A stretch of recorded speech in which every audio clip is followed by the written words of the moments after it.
दिक्कालाद्यनवचिन्यानन्तचिन्मात्रमूर्तये शानुभूते कमानाय नमः शान्ताय तेजसे।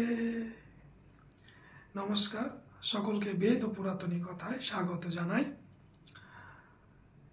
বেদের মন্ত্র ঋষিরা দর্শন করেছেন, সৃষ্টি করেননি। এ বিষয়ে আলোচনা করব। এ নিয়ে তর্ক রয়েছে এবং সেই বিষয়টিকে সাধারণভাবে উপস্থাপনা করার জন্য প্রয়াস করছি। দেখুন, বলছে ঋষিরা বেদমন্ত্র দর্শন করেছেন, সৃষ্টি করেননি। বেদ অপৌরুষীয়, অর্থাৎ ঈশ্বরের দ্বারা সৃষ্টি বা পুরুষের দ্বারা সৃষ্টি নয়। দেখুন, বেদকে কেন্দ্র করে ভারতীয় দর্শনের সৃষ্টি হয়েছে বা উদ্ভব হয়েছে এবং দুটি শাখায় বিভক্ত হয়েছে। একটা হচ্ছে আস্তিক, একটা হচ্ছে নাস্তিক। নাস্তিক মানে যারা বেদকে স্বীকার করে না, আস্তিক মানে যারা বেদকে স্বীকার করে।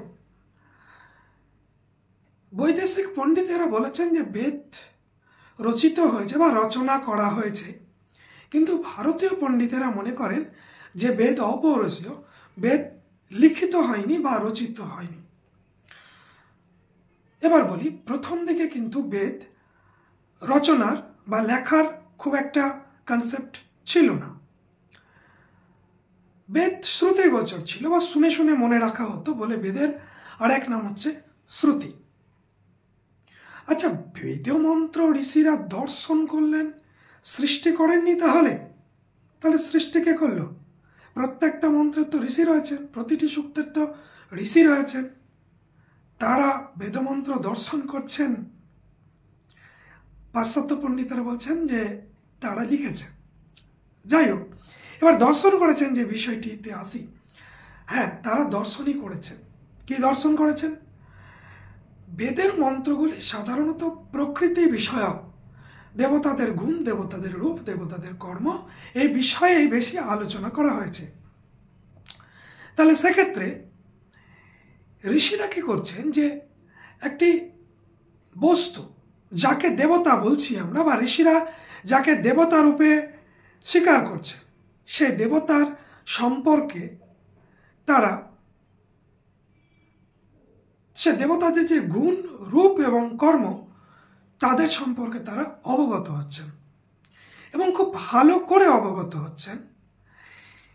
এবং এই অবগত হওয়াটা কোনো পরীক্ষা নিরীক্ষার মাধ্যমে নয়, চিন্তার মাধ্যমে, চিন্তন মননের মাধ্যমে তারা একটি দেবতা সম্পর্কে অবগত হচ্ছেন বা তার সম্পর্কে তারা বলছেন তাদের যে শিষ্য, বা তারা সেই মন্ত্রটার সৃজন করছেন বা দর্শন করছেন। অর্থাৎ সেই দেবতাকে দেখে তাদের রূপ গুণকে মনন করার পরে তাদের রূপকে দর্শন করছে, অর্থাৎ মনশ্চক্ষু দিয়ে দর্শন করছে।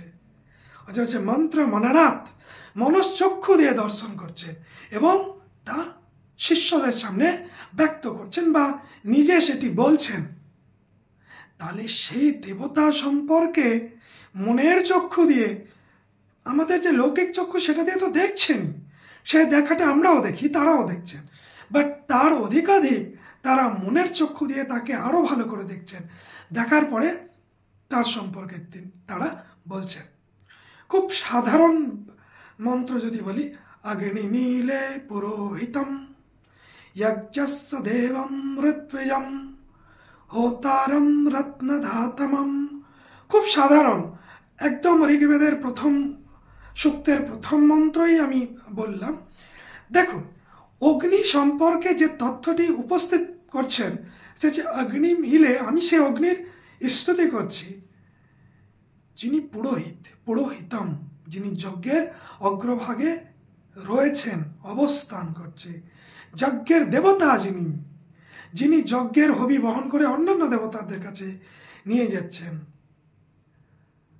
ঋত্বিজম এবং যজ্ঞের ঋত্বিক, হোতারম, আবার তিনি হোতাও, রত্নধাতমম, তিনি বহু ধন সম্পদ আমাদের বা যজমানকে দান করেন।